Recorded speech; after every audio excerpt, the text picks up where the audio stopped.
I want to show a quick clip. You brought it up. This is where I want to show it. This is an interview that my colleague Rilwan Balogan did with a woman who lost a loved one. And I want to show this to you and genuinely get your raw and honest thoughts.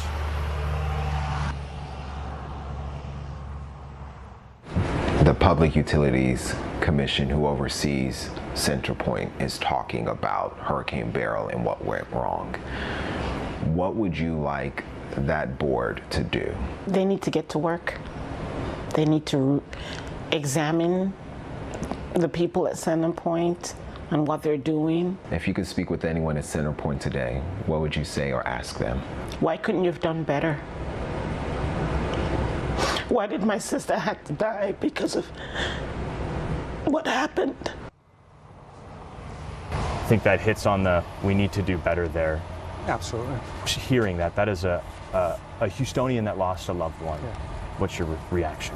I'm so deeply sorry. Any loss of life is incredibly tragic.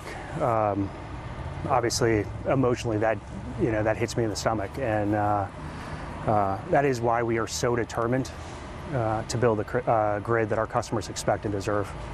And I've had the pleasure of covering several stories and tagging along with CenterPoint crews as they've gone through the first step and now into the second step of this resiliency plan. In your words, in a short version, in the one sentence, if you could, what is the resiliency plan for the future of CenterPoint Energy in the Houston area?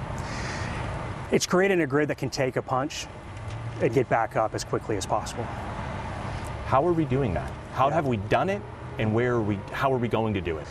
In terms of how we've done it, we've made significant investments in our transmission system and our substation. That's really the backbone of this electric grid. That moves the most amount of power across our communities. And the investments we made to harden that system stood up both in the derecho and in Beryl. We had very little structural damage.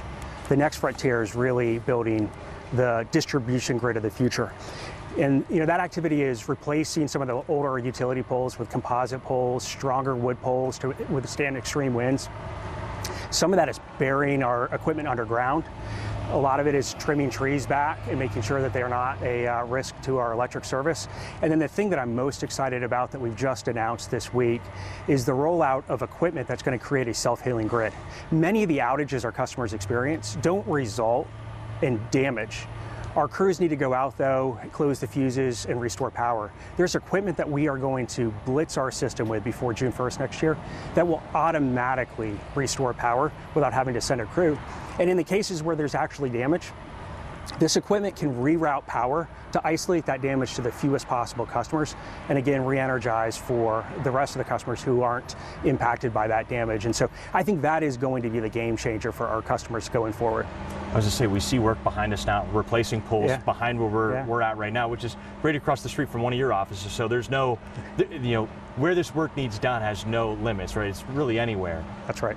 When it comes to that next storm, it's not if, it's when, and whether it be a derecho or a hurricane or maybe even a winter storm. Do you truly think that CenterPoint's ready to handle that, and is the infrastructure ready to take another punch? Yeah. We've heard the call to action, and the incredible amount of work our crews did during the month of August, really a Herculean level of work, has really positioned our system to take that punch better. And I'm confident as we blitz our system with this technology that will create this self-healing grid, that we'll even be better prepared as we start next hurricane season. And I want to quote you from a news release that we received. You said, "We have heard the calls for change and we are taking action now." And we've seen that action. We saw that first phase of the resiliency plan be completed. We saw a second phase be rolled out. And we just recently talked about how AI is being used to identify vegetation. So there are a lot of things happening right now. But will things continue to happen in the future? That's right. We rolled out an action plan because what we had heard immediately after Beryl is our customers were afraid. They had anxiety for the remainder of this year's hurricane season. That's what that work was targeted to address in August. We knew we weren't done. The second phase is getting us ready for next hurricane season. And then the third phase that we will roll out at the end of January of 25 will be that longer term plan that really will deliver that most resilient coastal grid that we have promised.